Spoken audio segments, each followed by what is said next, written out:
Ready to move in premium triplex villas at Kollur APR Projects. మొన్న NTR family ఇప్పుడు రాజమౌళి కుటుంబం పెను ప్రమాదం నుంచి తప్పించుకున్నారు. కాస్తుంటే ఘోరమే జరిగిపోయేది, కానీ వాళ్ళు అదృష్టవశాత్తు బయటపడ్డారు. అప్పుడు ఎన్టీఆర్, ఇప్పుడు రాజమౌళి క్షేమంగా బయటపడ్డారు. ఇంతకీ ఏం జరిగిందో మీరే చూడండి.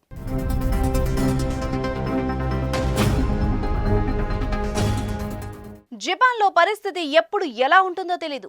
ఉన్నట్టుండి ఒక్కసారిగా భూమి రెండు ముక్కలుగా విడిపోతుంది, భూకంపం సంభవిస్తుంది. ఇలా సంభవించిన భూకంపాల కారణంగా ఎన్నో ప్రాణాలు పోతూ ఉంటాయి. ఇటీవల కూడా సంభవించిన భూకంపం తీవ్ర నష్టాన్ని మిగిల్చింది. తాజాగా మరోసారి భూకంపం సంభవించగా దాని నుంచి రాజమౌళి ఫ్యామిలీ తప్పించుకుంది. ప్రస్తుతం రాజమౌళి కుటుంబం మొత్తం జపాన్లో ఉంది. ఎన్టీఆర్, రామ్ చరణ్ నటించిన super hit cinema RRR screening కోసం వాళ్ళు అక్కడికి వెళ్లారు. ఇంతలోనే వాళ్ళు ఉంటున్న ప్రాంతంలో భూమి కంపించింది. దీంతో వాళ్ళంతా ఒక్కసారిగా ఆందోళనకు గురయ్యారు.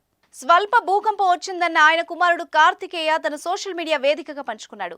జపాన్లో ఒక భారీ బిల్డింగ్ 28వ ఫ్లోర్లో ఉన్నామని, ఎందుకో బిల్డింగ్ కదులుతున్నట్టుగా అనిపించిందని ఆయన చెప్పాడు. కానీ కొంత సమయం తర్వాత అది భూకంపం వల్ల అలా జరిగినట్టు తెలిసి చాలా భయపడ్డానని ఆయన తెలిపాడు.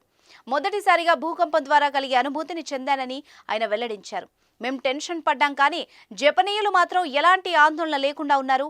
వాళ్ళంతా ఏదో వానజల్లు పడుతుందన్నంతగా తేలిగ్గా తీసుకున్నారని కార్తికేయ చెప్పుకొచ్చాడు. ఈ విషయం తెలుసుకున్న ఆయన అభిమానులు ఆందోళన పడ్డారు. అయితే ఏమీ కాలేదని తెలుసుకుని ఊపిరి పీల్చుకున్నారు. గతంలో ఎన్టీఆర్ సైతం ఇలాగే జపాన్లో భారీ భూకంపం నుంచి తప్పించుకున్నారు. న్యూ ఇయర్ వెకేషన్ కోసం జపాన్కు ఎన్టీఆర్ ఫ్యామిలీ వెళ్ళింది. అయితే భూకంపం ప్రారంభం అయ్యే టైంకి జపాన్ నుంచి హైదరాబాద్కు ఎన్టీఆర్ తిరిగి వచ్చేశారు. హైదరాబాద్లో ఎన్టీఆర్ ల్యాండ్ అయిన తర్వాతే ఆ ప్రాంతంలో భారీ భూకంపం సంభవించింది. పలువురు మృతి చెందారు. ఈ విషయాన్ని ఎన్టీఆర్ స్వయంగా ట్వీట్ చేసి ఆ సమయంలో తెలిపారు.